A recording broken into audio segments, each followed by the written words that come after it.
దేవుని బిడ్డలారా, యోహాను సువార్త 15:7 ఏముందంటే, నాయందు మీరును మీ యందు నా మాటలు ఉంటే మీకేది ఇష్టమో అడగండి అనుగ్రహిస్తానని యేసు ప్రభువారు చెప్పారు. నాయందు మీరు మీ యందు నా మాటలుంటే ఏమైనా అడగండి ఇస్తానని, నాతో అంటుకట్టుబడి ఉంటే బహుగా ఫలిస్తారని యోహాను సువార్త 15 మనం చూస్తాం.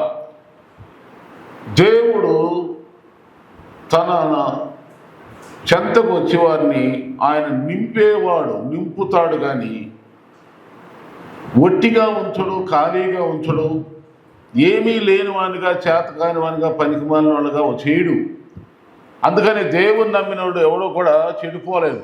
యేసు ప్రభువుని నమ్మిన వారు ఎవరు కూడా చెడిపోలేదు, ఎవరు కూడా పాడవలా బాగుపడ్డారు. అయితే ఆ దేవుడు, ఆ యేసుక్రీస్తు ప్రభువారు ఏమి వేడితో మనం నింపుతాడో ఈ సమయంలో 7 విషయాలు త్వరగా చెప్తాను. మీరందరూ కూడా విని ధన్యులు కావాలని, ఆశీర్వదించబడాలని మనవి చేస్తున్నా. సామెతల గ్రంథం 8:21 ఏముంటుందంటే, మొదటగా సామెతల గ్రంథం 8:21 నన్ను ప్రేమించు వారిని ఆస్తికి కర్తలుగా చేయుదును, వారి నిధులను నింపుదును అంటాడు. నన్ను అంటే దేవుని ప్రేమించేవారిని. చూడండి, లోకములో ఎన్నో ప్రేమలు ఉన్నాయి. కుటుంబ ప్రేమ ఉంది, ఫ్రెండ్స్లో ప్రేమ ఉంది, రకరకాల వస్తువుల పైన, అన్నిటిపైన రకరకాలైన ప్రేమలు మనుషుల్లో ఉన్నాయి. అయితే దేవుని ప్రేమించాలి. నాకంటే ఎక్కువగా ఎవరిని ప్రేమించినా కానీ నాకు పాత్రుడు కాడని యేసుప్రభువు చెప్పాడు. అంటే తల్లినే కానీ, తండ్రినే కానీ, పిల్లలనే కానీ, ఎవరినైనా సరే మనం ప్రేమించవచ్చు, కానీ దేవుని కంటే ఎక్కువ కాదు. అలా దేవుని ప్రేమించువాన్ని పూర్ణ బలముతో, పూర్ణమైన మనసుతో, పూర్ణమైన వివేకంతో దేవుణ్ణి ప్రేమించమని బైబిల్ సెలవిస్తుంది. పూర్ణమైన అంటే హార్ట్ఫుల్గా, హృదయపూర్వకంగా, మనపూర్వకంగా, ఇష్టపూర్వకంగా ప్రేమించాలి తప్ప ఆచార ప్రకారమో, అలవాటు ప్రకారమో, ఏదో నలుగురితో అన్నట్టుగా చేయకూడదు. భక్తి జీవితం, దేవుణ్ణి ప్రేమించడం అంటే హృదయపూర్వకంగా ప్రేమించాలి. అలాంటి వారిని వారి యొక్క ఆస్తులను దేవుడు అభివృద్ధి చేస్తాడు. ఆస్తికర్తలుగా చేసి వారిని అప్పు ఇచ్చేవారుగా చేస్తాడు, అప్పు తీసుకునేవారుగా చేయకుండా సమృద్ధిని దేవుడు దయచేస్తాడు, వారి నిధులను నింపుతాడు. కనుక ఇది మొదటి విషయం. దేవుణ్ణి నమ్మేవారికి, ఆయనను యొద్దకు వచ్చిన వారిని, లేక ఆయన్ని ప్రేమించిన వారిని మొదటగా ఆస్తితో నింపుతాడు. దేవుడు తన ఆశీర్వాదాలతో దీవిస్తాడు. అందుకే కదా యేసుప్రభువు వారు చెప్పారు కదా, 2 కొరింథీ పత్రిక 8:9 ఏముందంటే, మిమ్మల్ని ధనవంతులు చేయాలని ఆయన మీ నిమిత్తం దరిద్రుడాయి. యేసుక్రీస్తు వారు ఈ లోకానికి వచ్చిందే నిన్ను ధనవంతులుగా చేయాలా, అన్ని విషయాల్లో నీవు ఆశీర్వదించబడాలా, అన్ని విషయాల్లో నీవు వర్ధిల్లాలి. కనుక గుర్తుపెట్టుకోండి, ఇది దానికి మార్గం ఏంటంటే దేవుని ప్రేమించు. దేవుణ్ణి ప్రేమించు. ఎట్లా ప్రేమించాలి? అందరికంటే, అన్నిటికంటే దేవుణ్ణి ఎక్కువ ప్రేమించు. నీకంటే కూడా ఎక్కువగా దేవుని ప్రేమించు. రెండవదిగా చూద్దామండి, నిన్ను ఆయన నీ నిధులను నింపటమే కాదు, బలముతో నింపువాడు. బలము శక్తి అంటే ఆరోగ్యం. ఇర్మియా గ్రంథం 31:23-24 ఇశ్రాయేలులు చెరలో నుండి బయటకు వచ్చినాక వారిలో కృషించిన వారిని అందరినీ నింపాడంట. దేనితో నింపాడైనా? మంచి ఆహారముతో. యోబు గ్రంథం 36:16 ఉంది, నీ ఆహారమును కొవ్వుతో నింపును, అంటే నిన్ను బలముగా నింపి ఇరుకులేని విశాల స్థలమునకు నిన్ను తోడుకొని వచ్చి నీ ఆహారమును బలమైన ఆహారంతో చూడండి, ఆరోగ్యంగా ఉండాలంటే ఆహారం మంచిది కావాలి, మంచి ఆహారం తీసుకోవాలి. మంచి ఆహారం తీసుకుంటేనే శరీరానికి బలం వస్తుంది. కనుక నిన్ను దేవుడు బలముగా శక్తివంతులుగా ఆయన చేస్తాడు. నీవు ఆయనను నమ్ముకున్నప్పుడు, ఆయనను ఆశ్రయించినప్పుడు. మూడవదిగా మనం చూద్దాం, ఇక్కడ అపోస్తుల కార్యముల గ్రంథం 14:7-8 అలాగే 15-17 వచ్చినాలు కూడా మనం చూస్తే అక్కడ ఒక సంఘటన జరుగుతుంది. లుస్త్రా అనేటువంటి పట్టణంలో ఒక బలహీన గల పాదవాలు గలవని వాడు పౌలు గారు చెప్తున్న వర్తమానం వాక్యం విని విశ్వాసం బట్టి వాక్యంతో విశ్వాసం పొంది అవి స్వస్థత పొందగలనే విశ్వాసంతో పౌలు అనే దైవజనుడి ద్వారా ఆ యొక్క బలహీనమైన పాదాలు గలవాడు బలం తెచ్చుకుని స్వస్థత పొందాడు, ఆరోగ్యం పొందాడు.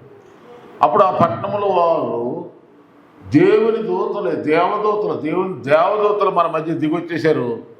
ఈ బలహీన పాదములు కలిగిన వాడిని స్వస్థపరచడం అంటే నడిపించడం, గంతులేర్చడం మామూలుగా బలం నడిపించడం మామూలు విషయం కాదు. ఇది దేవుడి వల్లే అవుతుంది తప్ప నరుడు వల్ల, మానవుడి వల్ల, డాక్టర్ల వల్ల, ఎవరి వల్ల కాదు కూడా. కనుక ఈ దైవజనులు దేవతలని అనుకుని వాళ్ళు తెలియక వాళ్ళని దేవుడి స్థానంలో పూజించాలి, వారికి బలులు అర్పించాలనుకున్నారు. అప్పుడు పౌలు అపోస్తలుడు అంటాడు, అయ్యా ఈ వ్యర్థమైన వాటిని అయ్యలారా మీరు ఎందుకు చేయుచున్నారు? మేము కూడా మీ స్వభావం కలిగినటువంటి మనుషులమే.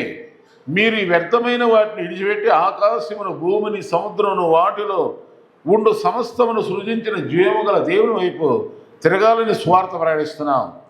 ఆయన గతకాలంలో సమస్త జీవులను తమ మార్గంలో నడవచ్చును. ఇప్పుడైతే ఆయనను ఎవరి మార్గాల్లో వాళ్ళు నడుస్తున్న మనుషులందరూ ఆయన ఆకాశం నుండి మీకు వర్షాన్ని, ఫలవంతములైన ఋతువులను దయచేయచ్చు, ఆహారమును అనుగ్రహించుచు, ఉల్లాసముతో మీ హృదయము నింపుచు, మేలు చేయుట చేత తన్ను గురించి సాక్ష్యం లేకుండా చేయలేదని చెప్పిన. ఉల్లాసముతో హృదయం నింపుతున్నాడు. ఇది ఎవరికి చెందును? నువ్వు యేసుప్రభుని నమ్మినా నమ్మకపోయినా. ఎందుకంటే ఈ లోకము, ఈ సూర్య చంద్ర నక్షత్ర భూమి సమస్తమంతా కూడా ఆయనదే. మనుషులందరూ ఆయన చేసే, ఆయన ద్వారా కలిగిన వారే, ఆయన సంతానమే. కనుక మనుషులందరూ వారు మంచివాళ్ళవు, చెడ్డవాళ్ళవు. ఆ దేవుడు ఎవరని తెలుసుకున్నా తెలుసుకోకపోయినా, పరలోక తండ్రిని అనగా సృష్టికర్త నిజ దేవుడు ప్రభు అయిన యేసుక్రీస్తుని ఎరిగినా ఎరగకపోయినా మనుషులందరినీ ఆయన ప్రేమించేవాడు కనుక, ప్రేమిస్తున్నాడు కనుక ఆయన అందరినీ ఉల్లాసంతో హృదయాన్ని నింపుతున్నాడు. ఉల్లాసం, చక్కని ప్రకృతిని అనుగ్రహించాడు, ఆరోగ్యాన్ని, వాతావరణం, అనేకమైనటువంటి పంట, ఫలవృక్షాలు, రకరకాలైనటువంటి ఎంతో ప్రకృతి యొక్క అందచందాలతో, ఆహార ధాన్యాలతో మనుషులందరినీ ఆయన ఉల్లాసముతో నింపుచున్నాడు. ఇది తెలుసుకుంటుని దేవుడు ఈ ద్వారానే మనం ఇలాంటి హృదయానందముతో ఉన్నాం, ఉల్లాసముతో, ఉత్సాహంతో మనం ఇలా ఉండటానికి కారణం అసలు ఈ సృష్టికర్త ఎవరు అని తెలుసుకుని రక్షణ పొందాలని, ఆయన తెలుసుకుని ఆయన వైపు చేరాలని దైవజనులు, ఆనాడు అపోస్తులైన పౌలు, దైవజనులందరూ కూడా సువార్త ప్రకటించారు. జీవము గల దేవుని వైపు తిరగనని. నేడు దినమున ఇదిగో నేను జీవము గల దేవుడు నీ హృదయాన్ని ఉల్లాసంతో నింపుతున్నా. నువ్వు చర్చికి వెళ్ళినా వెళ్ళకపోయినా, బైబిల్ చదివినా చదవకపోయినా, యేసుక్రీస్తే దేవుడిని తెలుసుకున్నా తెలుసుకోకపోయినా, నీవు ఆయన బిడ్డవు గనక నీ హృదయాన్ని, నీ కుటుంబాన్ని, నిన్ను, ప్రతి మనిషిని ఆయన ఉల్లాసంతో నింపుతున్నాడు. కనుక దేవుడు ఆ ఉల్లాసంతో నింపే తండ్రి, సృష్టికర్త ప్రభు యేసే అని తెలుసుకుని ఆయన చెంతకు రావాలని సువార్త కొన్ని వేల సంవత్సరాల క్రితం నుండి ప్రకటిస్తున్నాం. నేటి దినాన్ని కూడా ప్రకటిస్తాం. కనుక దేవుడు అందరినీ కూడా ఉల్లాసముతో నింపువాడు. ఇక 4వది ఏంటంటే మేలుతో నింపువాడు. మేలు ఏలైనగా చూడండి, కీర్తన 107:9. కీర్తన 107:9 ఉంది. ఏలైనగా సకల ప్రాణమును ఆయన తృప్తిపరిచి ఉన్నాడు, కలిగిన వారి ప్రాణమును మేలుతో నింపి ఉన్నాడు. అలసిపోయి సొలసిపోయి నిరాశ నిస్పృహలతో జీవించిన వారిని, నిరుపేదలని దేవుడు ప్రాణములను మేలుతో కనుక మేలుతో నిన్ను తృప్తిపరుస్తున్నాడు, మేలుతో నిన్ను నింపి ఉన్నాడు. కనుక దేవుడు చేస్తున్నటువంటి నింపుదల గురించి మనం మాట్లాడాలి. దేవుడు వేటితో నిన్ను నింపుతున్నాడో చెప్తున్నాను. మొదటగా ఏమన్నా చెప్తున్నామండి, నీ నిధులను నింపుతాడు, తర్వాత నిన్ను బలముతో నింపుతాడు, ఉల్లాసంతో నింపుతాడు, అలాగే మేలుతో నింపే దేవుడు. 5వదిగా సంఘములో మనం రక్షణ పొంది బాప్తిసం పొంది దేవుని సన్నిధికి వచ్చినాక మనల్ని సంఘములో సమాధానం, విశ్వాసం, ఆత్మ నింపుదల, తెలివి, జ్ఞానం, ప్రార్థనాత్మ, పరిశుద్ధాత్మతో నింపేసి, జ్ఞానంతో నింపేసి సమస్తముతో కూడా తన సంఘమైన అనగా యేసుక్రీస్తులోకి వచ్చి రక్షణ పొంది సంఘ సాహసం, అపోస్తుల బోధనలు, ప్రార్థనలు ఎవరైతే కొనసాగుతూ ఉంటారో సమస్తముతో నింపుతాడు. సమస్తం అంటే బాహ్యంగా, అంతరంగంగా, భౌతికంగా అన్ని విషయాల్లోనూ కూడా ఆయన నింపుతాడు. దీని గురించి రోమాపత్రిక 15:18, అలాగే ఎఫెసీ పత్రిక 1:23, ఎఫెసీ పత్రిక 4:10 మీరు చదవచ్చు. ఇక 6వదిగా చూద్దాం, మందిరం అంటే చర్చి అంటారు, కొందరు మందిరం అంటారు. చర్చికి మందిరానికి తేడా ఏంటంటే, మందిరం అంటేనే గోడలతో కట్టేది, అది మన ఇటుకలతో కట్టేది, సిమెంట్తో ఇటుకలతో కట్టేదేమో మందిరం. అది రేకుల షెడ్ అవ్వచ్చు, లేకపోతే తాటే పూరు పాక కావచ్చు, లేకపోతే ఎంత పెద్ద మందిరమైన బంగారంతో కట్టినా, ఇటుకలతో కట్టినా అది మందిరం అంటారు. చర్చి అంటేనేమో సంఘం, అంటే విశ్వాసులందరూ కలిసినప్పుడు అది క్రీస్తు సంఘం. అది సంఘానికి మందిరానికి తేడా ఏంటంటే, మందిరం అంటేనేమో మనుషులు కట్టింది, అలాగే సంఘం అంటేనేమో దేవుడు కట్టింది. దేవుడు ఒక వ్యక్తిని మనల్ని రక్షించుకున్నాడు, మనందరినీ ఒక చోటకు చేరుస్తున్నాడు.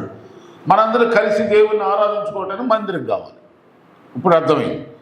ఇది హగ్గయి గ్రంథం 2:7 ఏముంటుందంటే, హగ్గయి గ్రంథం 2:7 దేవుని కొరకు కట్టబడిన మందిరముని ఆయన మహిమతో నింపుతాడు. దేవుని కోసం చూడండి, తమ గొప్పల కోసమో, పేరు ప్రఖ్యాతుల కోసమో, లేక తమ స్వార్థం కోసం ఎవరైనా మందిరాలను నిర్మిస్తారా?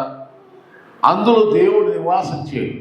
యేసుప్రభువు వారి హయాములను ఒక మందిరంలో దుర్వ్యాపారం చేస్తూ ఉంటే ఆయన కోపం వచ్చి కొరడాలతో కొట్టి ఆయన బలలో పడదోసి అక్కడ వ్యాపారం చేయకుండా, ఇది నా తండ్రి ఇల్లు, వ్యాపారం చేయకూడదని కోపడ్డాడు. ఇది మీ అందరూ తెలుసు. కనుక అట్లాంటి మందిరంలో దేవుని మహిమ ఉండదు. ఏ మందిరంలో ఉంటుందంటే, ఎవరైతే దేవుని కోసం, దేవుని సంఘ కార్యాలే జరగాలి, సంఘ సహవాసం నడవాలి, అపోస్తుల బోధ ఉండాలి, ప్రార్థన ఉండాలి, దేవుని మహిమార్థమైనటువంటి కార్యకలాపాలు ఎక్కడైతే ఏ మందిరంలో అయితే ఆ మందిరమును మహిమతో నింపుతాడు. మహిమ అంటే అనేక మంది అన్యజనులు యేసుక్రీస్తుని ఎరగని వారు వచ్చి మందిరములు నిండారా నుండి ప్రార్థన చేస్తారు. అదే దేవుని మహిమ. ఇక 7వది ఏంటంటే, ప్రహర్షముతో ఆయన నింపువాడు. ప్రహర్షం ఇక్కడ ఒక మాట యోబు గ్రంథంలో ఉంది, 8వ అధ్యాయం 21-22 వచనాలు. యోబు గ్రంథం 8వ అధ్యాయం 20-21 వచనాల్లో ఆలోచిద్దాం మనం. దేవుడు అంటున్నాడు, యథార్థవంతుడు నేను తోసేయడంట, దుష్కార్యాలు చేసేవాళ్ళని నిలబెట్టాడంట. వినండి, మరలా చెప్తున్నాను, యథార్థంగా ఉండేవాళ్ళని ఆయన తోసేయడు. వాళ్ళు ఎవరన్నా వేద సాధాని కాదు, ఎవరు ఎక్కడుంటావని కాదు, నీవు యథార్థవంతుడు అయితే ఆయన్ని తోసేడు. దుష్కార్యములు చేసి నువ్వు ఎంత గొప్పవాడు అయినా ఆయన నిన్ను నిలవనివాడు. బాగా గుర్తుపెట్టుకోండి. తర్వాత పగబట్టుచు పగలతో పగ ప్రతీకారాలు జీవించేవాళ్ళు అవమానం చేశారు. అవమానం గురి చేస్తాడు, దేవుడు గురి చేస్తాడు. దుష్టుల గుడారాలను దేవుడు నిలవనివాడు. అలాంటప్పుడు దేవుని బిడ్డలకు అక్కడ ఏముంటుందంటే 22 వచనంలో అక్కడ ఏముంటుంది 21లో, అయితే ఇంకను ఆయన నీకు నోటి నిండా నవ్వు కలుగజేయను, ప్రహర్షముతో నీ పెదవులను నింపును. ప్రహర్షముతో అనగా చూడండి, హృదయానందంతో పక్క నవ్వుతో చూసారా, అలా అంతే హృదయపూర్వకమైన నవ్వుతూ ఉన్న ముఖాలతో, నవ్వే పెదాలతో, హృదయపూర్వకమైన సంతోష సంబరాలతో దేవుడు నింపుతాడు. అదే ప్రహర్షంతో నింపుతాడు. కనుక నువ్వు దేవుని ఆశ్రయించితే దేవుడు నిన్ను నింపే 7 విషయాలు నేను చెప్పాను. నీ నిధులను నింపుతాడు, నిన్ను బలముతో నింపుతాడు, ఉల్లాసముతో నింపుతాడు, మేలుతో నింపుతాడు. నీవు సంఘములు ఉంటే సమస్త విషయంలోనూ అంతరంగ భౌతిక అన్ని విషయాల్లో దేవుడు నిన్ను నింపేవాడు. మందిరములో ఉన్న మహిమతో నింపుతాడు. అలాగే దేవుని మీద ఆధారపడి దేవుని దృష్టిలో యథార్థంగా ఉన్నావా, నీవు ప్రహర్షిస్తావు, ప్రహర్షముతో జీవిస్తావు. ఈ 7 ఆశీర్వాదాలు దేవుడు మీకు దయచేయను గాక. ఈ సందేశం మీకు ఆశీర్వాదకరంగా ఉందా? అందరికి షేర్ చేసేయండి. ఈ పరిచర్యలో మీకు ఎలా ఉపయోగపడుతుందో మీరు కామెంట్ రూపంలో తెలియజేయండి. మీ ప్రార్థన అవసరం ఏమన్నా నాకు ఫోన్ చేయండి. God bless you all.